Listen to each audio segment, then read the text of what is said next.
I like hummus and I cannot lie. You other brothers can't deny. When the hummus walks in with an itty bitty, whatever Crisp. this is, and a crisp and the hummus dip in your face, you get sprung.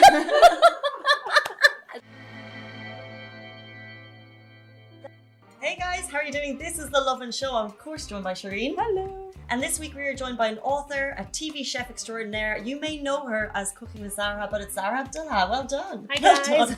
Welcome. Well done and welcome. I'll take both. I'm very excited because your food has just arrived at the office and it smells amazing. But we'll talk into that maybe in a little bit. Okay. But first of all, talk to us a little bit about your journey. We just want to kick off with, what was the first dish you ever remember eating in your life? Can you remember that? First dish that I remember, it have to be my grandmother's saffron chicken, and she'd make it with a beautiful Iranian white rice and zeresh on top, which is the sour little berries. Is this zeresh polo? Yes. My favorite. So good. Love. And then she put so much butter in it. And the barberries. Oh, yes. Just add Yes. everything. Yes. So is that what you Sounds say would amazing. inspired you kind of to kickstart things? Was that the dish that really kind of defined the I think start it's of the your... emotion of that dish. For me, a lot of my memories are of wonderful memories of, my grandmother, my mom, visiting family, kids running around, a lot of laughter. And for me, food was always that medium where it just brought everyone together. And I feel like, especially in a world where we're living, where everyone has just they've got a jam-packed schedule, not enough time on their hands. Yeah. People don't have time to cook at home. So when someone makes the effort, it's really appreciated. And I see it with my neighbors. Last weekend, we had a friend visiting from Singapore, and we said, rather than going to a restaurant and ordering breakfast, why don't we all just come in? And so I put together a nice brunch menu, and literally they came in at 10 and they left at 6 p.m. Wow. And I can imagine your brunch menu was like fantastic. It's funny that as brunch was finished, I decided I wanted to cook my dinner. And so it was a slow braised dish that needed 5-6 hours. And by the time it was ready, we had dinner for everybody because they were still around. But what's nice about it, it's that feeling where everyone was just happy and comfortable and relaxed. And that's why I like cooking, and that's why I like doing what I'm doing right now. Amazing. So that going into that, we want to know about your journey and how basically you got started as a chef. How did it all start? So I consider myself a feeder. I've always liked feeding people. I think the expression of people's faces when they have a bite of something you've made is really gratifying. And I find that it just makes the experience of wanting to do more so much more enjoyable. I started blogging 10 years ago because I'd host dinner parties and my girlfriend would ask for the recipes, girlfriends and guy friends. Let's be gender neutral. Love that. And so I would write the recipes on the blog and they would go make it at home. And that just gradually evolved with opening an Instagram page, hosting a couple of shows on NBC1, NBC3, then writing the cookbook. And now the latest is the restaurant. The restaurant. Yes. That's amazing. But it's just, you make that process sound so easy. So from blogging to a cookbook to a restaurant, what's the transition like? How did you jump from each? Was it an easy road or was it the natural progression? So I would say the real starting point for me when I started taking things a bit more serious was about 6-7 years ago. I had taken prior to that a 2-year break from blogging, food and everything. And simply because I was pregnant with my third child, then when I was pregnant, I thought I had thyroid cancer. So I had to just manage with the stress of staying positive and happy while pregnant, but also knowing that you have cancer and you have to wait to deliver before you can heal yourself. It is a bit insane. So for me, food ended up also being my therapy because we had moved house at this point and my sister saw how sad I was, just depressed. Yeah. Or now I think I was depressed. And so she said, Zahra, just go back into the kitchen and cook. And so it was my savior. And then I remember having a chat with one of my girlfriends who had just finished climbing Mount Kilimanjaro, had done her first Iron Woman. And I thought, Helen, you're inspiring. I need to know your secret. And basically, the simplest thing I can tell you is she said, dream and write your dreams down. And so my dreams were small. And then I read another book that said a lot of people forget to dream big. I'm not saying that they have to be realistic, but I always say, a pilot, when he goes down from that point A to point B, he always overestimates the different distance because the wind will keep him on track to where he needs to be. Okay. So for me, I dream bigger than I ever thought I could dream. And my dreams take me to where I need to be. And so that's how Zahra's Kitchen came to be. So beautiful. So I'm guessing one of the dreams that you had, obviously along the line, was creating this cookbook. And so in creating this cookbook, what was the process like? And how did you want it to differ from other kind of cookbooks that were already? That was the hardest part for me. Why was I relevant enough to think I should write a cookbook? And for me, this cookbook is a journey or an expression of many things. I'm half Iranian, half Sudanese. I was born in London. I was raised in Vancouver. I've lived in Dubai for the past 16 years now. I am the epitome of someone that's traditional yet modern, someone that's Western yet Eastern. And last year being the year of tolerance, it was the perfect year for the book to come out, because the book is about tolerance. The book is about celebrating differences and just embracing them. And so that book was an expression of my Iranian heritage, my Sudanese heritage, my husband's Palestinian heritage, my Western influences from whether living or traveling to different parts, and just bringing it all together. Amazing. And then you jumped from a cookbook last year to Zahra's Kitchens, and they came up on my Deliveroo feed this week, and I ordered them. I have to say, your beetroot falafel is like so beautiful. Glad. Really, guys, try it. But how did that happen so quickly, and how did you jump into a food entrepreneur role from making a cookbook? So it took me a lot of convincing. Again, so one of my biggest problems, I'd have to say, is you lose confidence with yourself. At some point, I lost confidence with myself at different points of my life. I think having children, staying at home, being a housewife and a mom, just had its toll on me. So it took me a while to overcome my fears and just say I can do it. And then the moment you decide you can do it, then you just go into it. And so my business partners had been knocking on my door for about a year. And I remember come back from the summer and after hiding from them because I was delaying the process, they said, Zuz, this time recipes. I'm like, can I be really honest with you? Yeah. He's like, sure. I said, I'm scared. He's like, why? I'm like, what if people don't like it? He's like, well, there's no way to find out until you try. I said, you know what? I'm going to overcome my fears. I have to accept that, age. I just turned 40, and there's something happens when you turn 40. You start not caring about other people's thoughts. Wait for that. Nearly there. Not bad. I need that right now, No, but there comes a point where you realize you're not going to please everybody. You're going to make some people happy, and you're not. I don't like, every item on a menu. So why should someone also like everything on my menu? I'm not talking about my restaurant, but in general, I love everything on my menu. But what I'm trying to say is that we all have different interests. We all have different likes. And when you're able to accept and allow people to have differing opinions, then it's easy for you to accept people to have differing opinions of what you have to offer. Mm-hmm. So then finally I came over my fear and just got into it and pulled something out of a hat. And it's Zahra's Kitchen. I love that. So there are a lot of celebrity chefs coming in and out of Dubai. I'm sure you know. Yes. What do you think of the foodie scene here in Dubai? I love that Dubai has evolved so much. When I came 16 years ago, the landscape in the foodie world has evolved so much. First of all, there weren't so many food bloggers as there are today. There aren't as many incredible restaurants as there are today.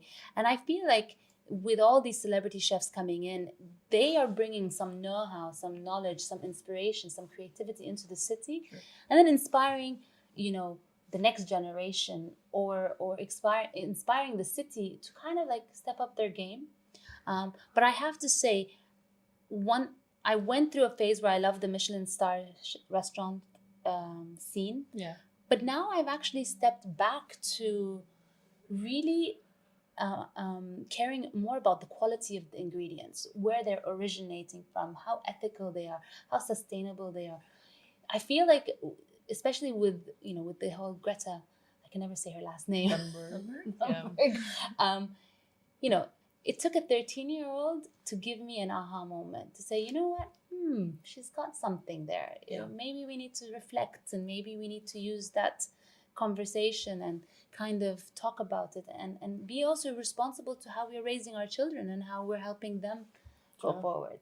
So ingredients, quality ingredients, Key. really good.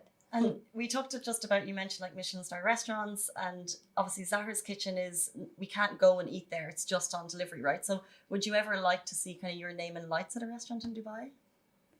I don't know. I don't know. I don't know. I maybe. The dream is yet to be formed, maybe. Maybe maybe this dream will awaken at some point, but at the moment I'm working on offering catering, and hopefully being able to allow people to order and experience the food at home. I'm hoping to so the next big dream, which I'm working on right now, is to offer Ramadan catering, so people can come and open a space, rent my space out. I mean, the dream, it's not reality yet. So the idea is that you can come in, have a private gathering, and you'll have a nice set, family Proper style. home-cooked quality food. Yeah. That's good. Yeah. So it's dreaming. I have a bit of a random question on the side. Just curious, because you're half Sudanese, half Iranian. Your husband's Palestinian. So do you have like a specific cuisine that you like you favor? Like I like Italian, for example. But like, what's your like?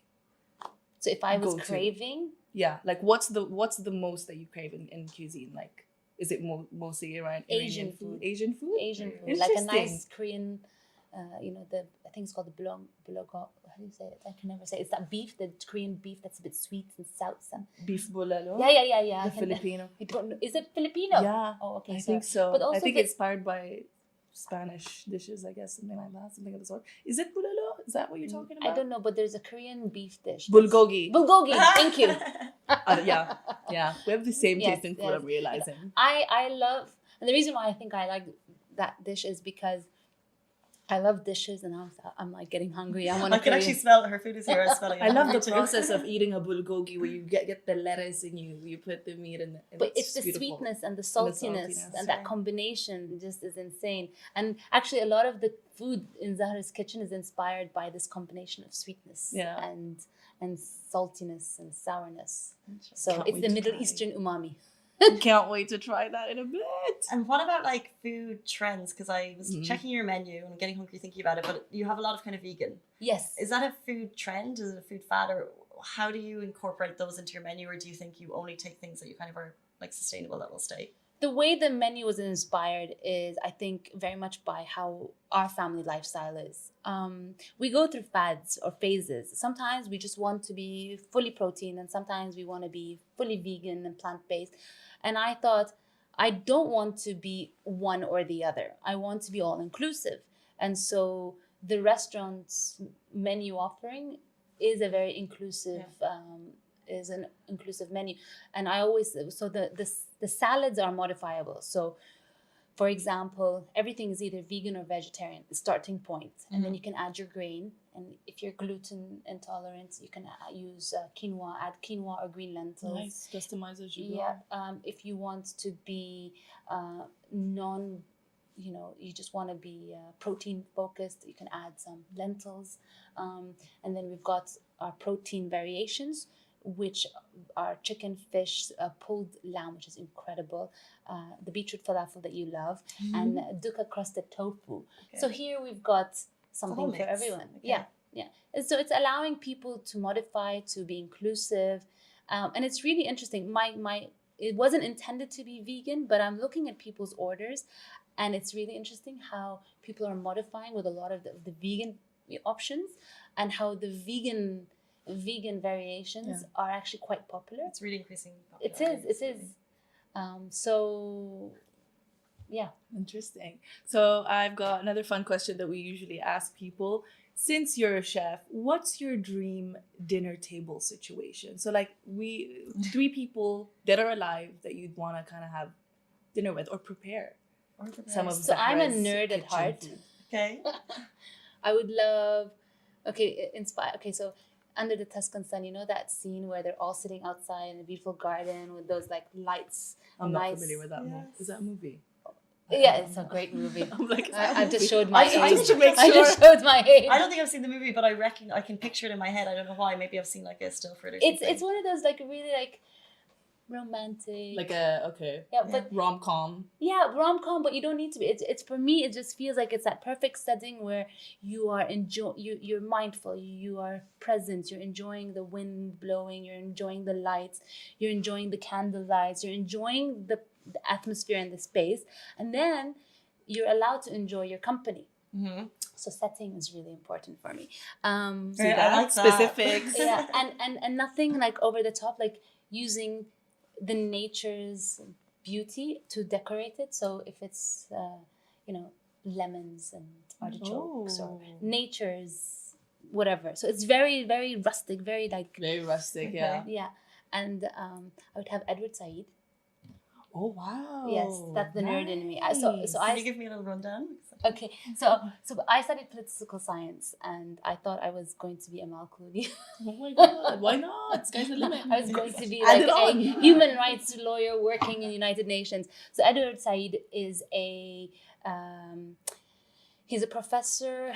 He's a writer. I want to hope to represent him correctly. He's an Orientalist specialist, and so he was a leader in the discussion about. See, this is the nerd. Orientalism, Yeah, basically. Orientalism and the East versus West, and just he's someone that I'd love to pick his brain and Wow. just have a nice conversation with. Then has there's written a lots. Moroccan, I think she's Moroccan, Fatma Mernisi. She is the first female feminists, or one of the leading feminists in the Arab world. She was raised in her grandfather's harem, but she's the first woman in her family who went and got educated, got a PhD, and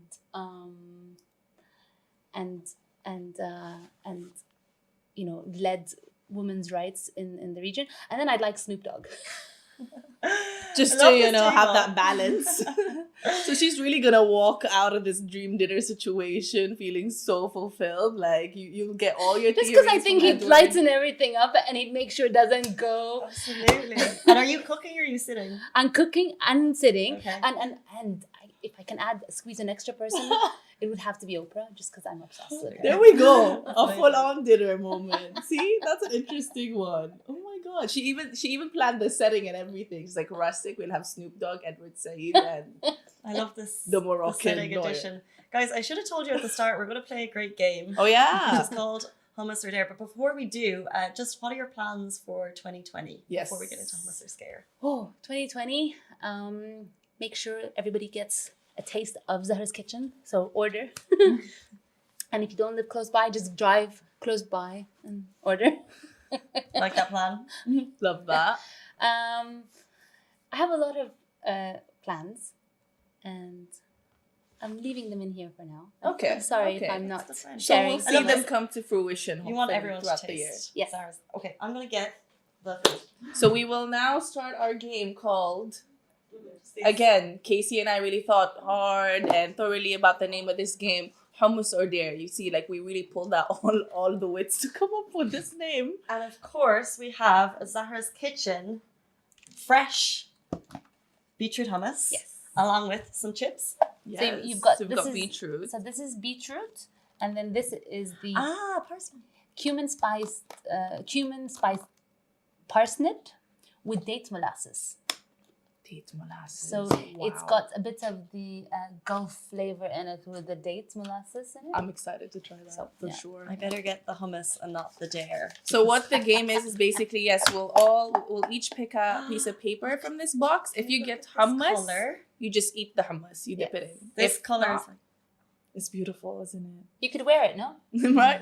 Lipstick. Lipstick. Rouge. And if you get the paper dare, basically you'll have to do the dare. So who wants to start? I think our guest will start. Yes. Okay. So Am I picking something? yes. Alrighty. I really hope she doesn't get So what do I have hummus. to do? You'll see. And do I have to tell it to one of you or both of you? Are Both gonna... of us, I guess, because No, you're gonna. you read out your dare. Oh, She got hummus. So you just enjoy the hummus for now. Okay, I'm gonna have some of this. All right. Miss Shireen. Looks so good. Do the Actually, honors. really wish please be hummus. Please be hummus. I swear to you, I manifest this. Hummus. You wanted hummus. Sorry. Literally, I was like, Casey. the date molasses now. Okay, well, I really, if anyone knows, I'm like the biggest hummus fan. So She really is. even though I'm probably pronouncing it wrong, so all the Lovin Dubai articles on hummus, all the memes you see, all Casey. Okay, hummus. Since 2015, no lie. Oh, it's a dare. Sorry. Oh no. Is it a dare? Who wrote these? What did you get? I'll just do it quickly to. Oh my God, she got the. It's like rip the band-aid. Do your best lion roar. Oh no. Go for it, That's kids. funny. That's awesome. I'm gonna do it. Are you guys? You ready for this? Mhm. She's cancelled. I'm done. I'm You have done. to go for it, I right? love it. I love the enthusiasm. To be fair, I would have not done such a great job at that. Oh, my life. What It's is my back life? to me. Okay. All right. By default, we'll give her a dare probably if she gets another I got it hummus. there. I got it Oh, there. perfect. Okay. What does it say? I don't know how to do this. What is it? Make up a hummus wrap for 20 seconds and perform it. This is giving you 2020 It's very hummus hummus themed. song. I have no Think idea of a how Snoop to Dogg rap. song and turn that Snoop Dogg song I need into to do the. something hummusy. Would you like us to join in? Yes, please. Okay, I'll start with the first line, We'll go and then around. you guys Yeah. create. Oh we'll God. do 3 rounds. I like hummus, and I don't care. I like hummus and I cannot lie. You other brothers can't deny. When the hummus walks in with an itty bitty, whatever Crisp. this is, and a crisp and a, and the hummus dip in your face, you get sprung. That's awesome. Imagine everyone in the Okay. office hearing this, are like, what are you doing? I think Shireen nailed that. I think you're good. Thanks for saving me, Shireen. You're so welcome. That's the fee for eating hummus. Right? I really hope I get That hummus was good, again. girl. What is it? What is it? So first of all, it's a dare. This is bad. Read the last DM you got, Alan, my phone. And I I hope this is nothing so scandalous. Shireen has to read the last DM she's got. I'm gonna And check you know what? to This make- was my biggest fear to get this specific dare. Oh, I'd like to check to God. make sure that we're gonna do this properly. Oh God, I'm so nervous. Let me see that there's nothing shady in my last DM. No, that's the whole point. Okay, so basically, it's this person, but the last DM says completely rude because I posted a story last night with Taz and I, the office manager here at Lovin, and I said, "Oh, do we look alike? Yes or no?" And a lot of the people on the poll voted no. And so this guy was like, whoever said no clearly don't know what they're talking about. And I was like, haha, right? Rude. And he was like, completely rude. So that's the last. See what I mean? This is why you should never go into my DM. Did anyone see how she kept her phone like this the whole way through? No one was getting near that. No way. Because the rest of the ones under, no. Okay, do we have more? This is the last one, I think. I feel like it's a hummus one. Attention. It is a Oh hummus one. yay! She got hummus in the end. Okay, I think for the last one, I'll just take this so we go home. Oh my God, this has gotta be this one. Do you I'm like down this for. one? Yeah, I'm not so much a beetroot fan, but this one, wow. I feel like you can hear our crunchiness on the speakers. Guys, Guys, I'm shameless. that is the Lovin show. Thomas, thank you for being a big sport and playing the game with us. Thank Fantastic. you for It's having been me. a lot of fun, and guys, go check out Zahra's Kitchen. It's available on a lot of the delivery. So you can get it. We are located right now in Business Bay and Dubai Marina, and you can find us on Deliveroo, Uber Eats, Carriage, Zomato, and Lot. that's it. Perfect. And Zomato. That's it. Perfect. Thank you so much. Guys, same time next week, same place. Catch with you later. Bye.